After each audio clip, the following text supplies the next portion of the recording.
Hello friends, my name is Manoj from More Marks Academy।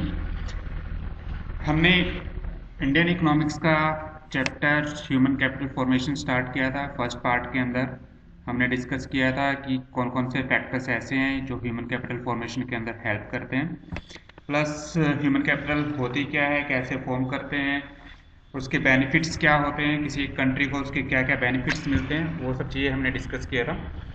अब हम इसका next part start करते हैं कि हमें क्या क्या प्रॉब्लम्स ऐसी हैं जो फेस करनी पड़ती हैं जब हम ह्यूमन कैपिटल फॉर्म करते हैं इंडिया के अंदर।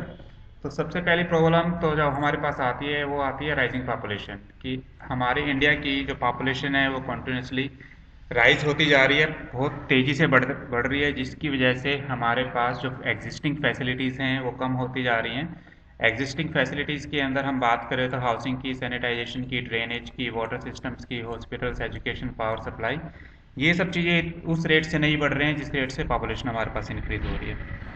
सेकंड जो प्रॉब्लम हमारे पास आती है ब्रेन ड्रेन। ब्रेन ड्रेन का मतलब होता है कि जो हमारे पास अच्छे इंजीनियर्स बनते हैं, डॉक्टर्स बनते हैं, वो हमारे कंट्री को छोड़ के किसी दूसरे कंट्री के अंदर काम करने के लिए चले जाते हैं क्योंकि उनको वैसी अपॉर्चुनिटी इंडिया के अंदर नहीं मिलती है जिसके वो कैपेबल हैं।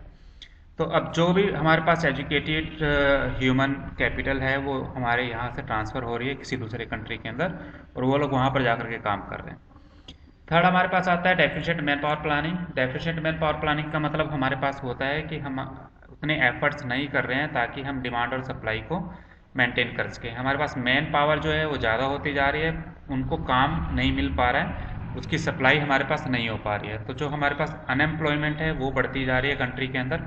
लेबर फोर्स हमारे पास इंक्रीज होता जा रहा है पर उस लेबर फोर्स को काम देने के लिए हमारे पास रिसोर्सेज नहीं है। फिर आता है हमारे पास insufficient on the job training in primary sector कि हमारे पास जो प्राइमरी सेक्टर है, जो एग्रीकल्चर हमारे पास है, उस सेक्टर के अंदर हम on the job training provide नहीं कर रहे हैं। अभी भी जितने भी रिसोर्सेज हमारे पास काम कर रहे हैं प्राइमरी सेक्टर के अंदर वो सब के सब अपने दादा परदादा की समझ के अकॉर्डिंग ही काम कर रहे हैं। उनको नए साइंटिफिक तरीक़ों से डेवलप करना वो चीज़ अभी तक नहीं हो पा रही है। लास्ट हमारे पास आता है लो एकेडमिक स्टैंडर्ड्स। लो एकेडमिक स्टैंडर्ड्स का मतलब हमारे पास है कि हम ग्रेजुएशन तो कर रहे हैं पर उस ग्रेजुएशन का हमें कोई फ़ायदा हो नहीं रहा क्योंकि ऑन द जॉब ट्रेनिंग हमें मिलती नहीं है। इस तरह का एजुकेशन सिस्टम हमारा है नहीं कि वो प्रैक्टिकल लाइफ के बारे में हमें बताए। तो इवन हम एजुकेशन ले लेते हैं उसके बाद भी हमारी प्रोडक्टिविटी इंक्रीज नहीं होती है क्योंकि हमें स्किल्स गेन नहीं किए किसी भी फील्ड के अंदर। तो ये सारी की सारी प्रॉब्लम्स जो है हम फेस कर रहे हैं ह्यूमन कैपिटल फॉर्मेशन के अंदर। अब हमारे पास आता है कि एजुकेशन एक एसेंशियल एलिमेंट क्यों है ह्यूमन रिसोर्स डेवलपमेंट के अंदर। अब ये हमने लास्ट टाइम भी देखा था कि एजुकेशन का मतलब सिर्फ ये नहीं है कि हमने सिर्फ किताबी पढ़ाई पढ़नी है। एजुकेशन से हमारा मतलब होता है कि एक प्रोसेस जिसके अंदर हमने टीच भी करना है, ट्रेनिंग भी देनी है एंड लर्निंग, जिसके थ्रू हम अपने नॉलेज को बढ़ा सकें और अपनी स्किल्स को इम्प्रूव कर सकें। दूसरे कंट्रीज़ की कंपैरिजन के अंदर जो एजुकेशन है इंडिया के अंदर उतनी इंक्रीजिंग नहीं है, उस रेट से इंक्रीज़ नहीं हो पा रहा है जिस रेट से बाकी कंट्रीज़ के अंदर वो इंक्रीज़ कर रही है। लिटरेसी रेट हमारे कंट्री के अंदर बहुत ही कम है इस वक्त। एक सेंसस 2011 के अकॉर्डिंग 74% पॉपुलेशन हमारे पास एजुकेटेड थी, जो कि 90 to 95% लिटरेसी है डेवलप्ड कंट्रीज़ के अंदर। तो अभी भी हमारा कंट्री लिटरेसी रेट के मामले में काफ़ी पीछे है। अब एजुकेशन इम्पोर्टेंट क्यों है ह्यूमन कैपिटल फॉर्मेशन के अंदर। सबसे पहले तो एजुकेशन प्रोवाइड्स रिस्पॉन्सिबल सिटीजन्स की एजुकेशन हमारे पास आ जाती है तो हम अपनी रिस्पॉन्सिबिलिटीज़ को समझने लग जाते हैं। नई टेक्नोलॉजी क्या आ रही है मार्केट के अंदर वो चीज़ हम समझ लेते हैं, प्लस हम खुद इतने कैपेबल हो जाते हैं कि हम नई टेक्नोलॉजी को डेवलप कर पाएँ। ह्यूमन रिसोर्सेज और नेचुरल रिसोर्सेज जो हैं वो सारे के सारे हम यूज़ करना स्टार्ट कर देते हैं और एक रेशनल वे के अंदर हम यूज़ करना स्टार्ट करते हैं। मेंटली हम स्ट्रॉन्ग हो जाते हैं। मेंटली स्ट्रॉन्ग होने से हम चीज़ों को समझते हैं कि किस चीज़ का क्या यूज़ है, उस चीज़ को फिर अच्छे से यूज़ करते हैं। पार्टिसिपेशन हमारा बढ़ जाता है ताकि हम इकोनॉमिक डेवलपमेंट के अंदर प्रमोट कर सकें। स्टूडेंट्स का लिविंग स्टैंडर्ड या कल्चर स्टैंडर्ड आपका प्रमोट होता है। ह्यूमन की पर्सनैलिटी आपके पास इंक्रीज होती है यदि एक पर्सन एजुकेटेड है तो।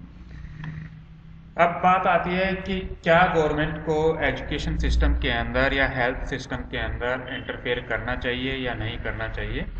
तो मेरे अकॉर्डिंग गवर्नमेंट की इंटरवेंशन इस फील्ड के अंदर, एजुकेशन फील्ड के अंदर प्लस हेल्थ फील्ड के अंदर बहुत ज़रूरी है। इसके काफ़ी सारे रीजंस हैं, इसमें से कुछ रीजंस हमारे पास हैं कि एक तो एजुकेशन सिस्टम प्रोवाइड करने के अंदर और हेल्थ सिस्टम प्रोवाइड करने में इन्वेस्टमेंट जो है वो बहुत ज़्यादा लगती है, तो कोई भी प्राइवेट सेक्टर इसके अंदर इतना ज़्यादा इन्वेस्टमेंट करने को तैयार नहीं होता, क्योंकि बहुत सारे पर्सन हमारे पास ऐसे हैं जो अभी हमारे पास बीपीएल हैं, बिलो पॉवर्टी लाइन है, तो वो लोग हाई एक्सपेंडिचर नहीं कर पाते हैं एजुकेशन के ऊपर। तो गवर्नमेंट ही उतनी इन्वेस्टमेंट कर सकती है कि वो फ्री एजुकेशन प्रोवाइड करे या आपके पास मिनिमम कॉस्ट के ऊपर एजुकेशन प्रोवाइड करे, तो उतना बड़ा इन्वेस्टमेंट सिर्फ गवर्नमेंट ही हमारे पास कर सकती है। सेकेंड थिंग कि जो प्राइवेट इन्वेस्टर्स हैं वो हेल्थ और एजुकेशन के अंदर उतने इन्वेस्टमेंट वो करने को तैयार नहीं है, क्योंकि उनको पता है कि कॉस्ट जो होंगी वो काफ़ी सारी होंगी और उसको रिकवर कर पाना उनके लिए पॉसिबल नहीं है।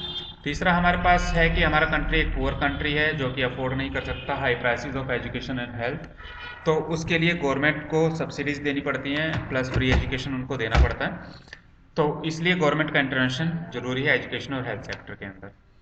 एजुकेशन और हेल्थ सर्विसेज जो होती हैं हमारे पास प्राइवेट और सोशल बेनिफिट्स दोनों तरह के देते हैं, तो इसलिए हमारे पास हमारे कंट्री के अंदर पब्लिक इंस्टीट्यूशंस भी हैं जो गवर्नमेंट रन करती है, प्लस प्राइवेट इंस्टीट्यूशंस भी हैं, either it is in the form of private schools और प्राइवेट हॉस्पिटल्स।